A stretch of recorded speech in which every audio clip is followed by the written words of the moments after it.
सोमवार भगवान शिव व्रत कथा। पौराणिक कथा के अनुसार किसी नगर में एक साहूकार रहता था।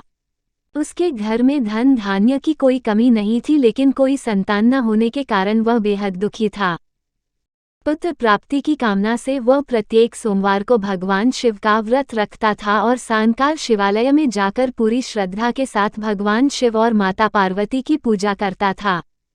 उसकी भक्ति से माता पार्वती अति प्रसन्न हुई और भगवान शिव से उस साहूकार की मनोकामना पूर्ण करने का आग्रह किया।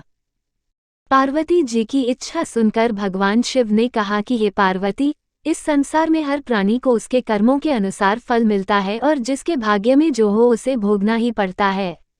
इसके भाग्य में पुत्र योग नहीं है।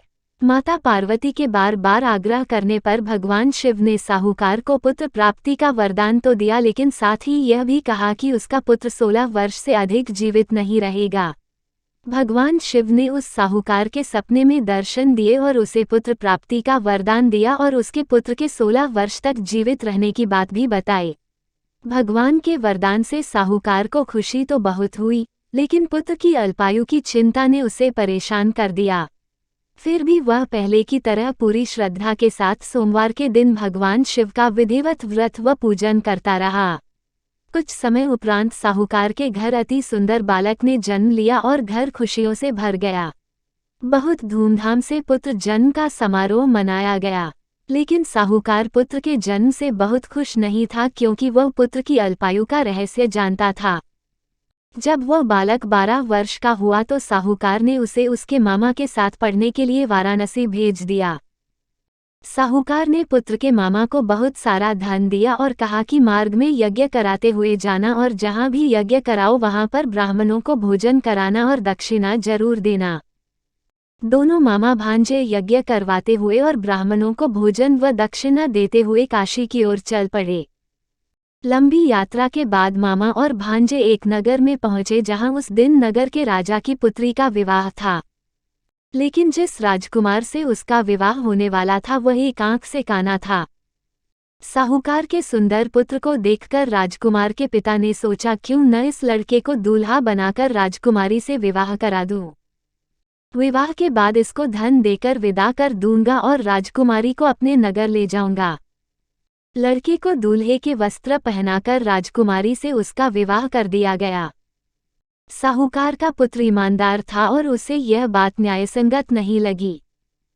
उसने अवसर पाकर राजकुमारी की चुन्नी के पल्ले पर लिखा कि तुम्हारा विवाह मेरे साथ हुआ है, लेकिन जिस राजकुमार के संग तुम्हें भेजा जाएगा वह एक आंख से काना है। मैं तो काशी पढ़ने जा रहा हूँ।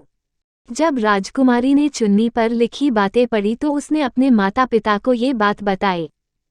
राजा ने अपनी पुत्री को विदा करने से इनकार कर दिया, जिससे बारात वापस चली गई। अंततः साहूकार का लड़का और उसका मामा काशी पहुंचे और वहां पहुंचकर मामा ने भांजे को पढ़ने के लिए गुरुकुल में रख दिया। गुरुकुल में शिक्षा ग्रहण करते हुए उसकी आयु 16 वर्ष की हो गई। जिस दिन लड़के की आयु 16 साल की हुई उस दिन मामा भांजे ने यज्ञ करवाया और यज्ञ के अंत में ब्राह्मणों को भोजन कराकर अन्न वस्त्र दान किया। भगवान शिव के वरदानुसार रात्रि में शयन अवस्था में लड़के के प्राण पखेरु उड़ गए। सूर्योदय पर मामा मृत भांजे को देखकर विलाप करने लगा। संयोगवश उसी समय शिवजी और माता पार्वती उधर से गुजर रहे थे। माता पार्वती ने भगवान शिव से कहा कि प्राणनाथ, मुझसे इसके रोने के स्वर सहन नहीं हो रहे। आप इस व्यक्ति के कष्ट अवश्य दूर करें। जब भगवान शिव मृत बालक के समीप गए तो वह बोले कि यह उसी साहूकार का पुत्र है जिसे मैंने 16 वर्ष की आयु का वरदान दिया था। इसकी आयु पूरी हो चुकी है। मातृ भाव से विभोर माता पार्वती ने जब कई बार आग्रह किया तो भगवान शिव ने उस लड़के को जीवित होने का वरदान दे दिया। भगवान शिव की कृपा से वह मृत लड़का जीवित हो गया। शिक्षा समाप्त करके मामा भांजे अपने नगर की ओर चल दिए।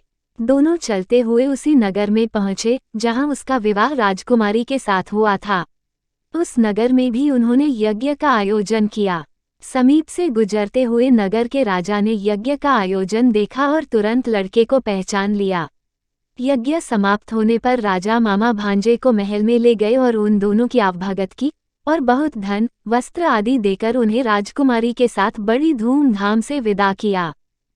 इधर भूखे प्यासे रहकर साहूकार और उसकी पत्नी बेटे की प्रतीक्षा कर रहे थे।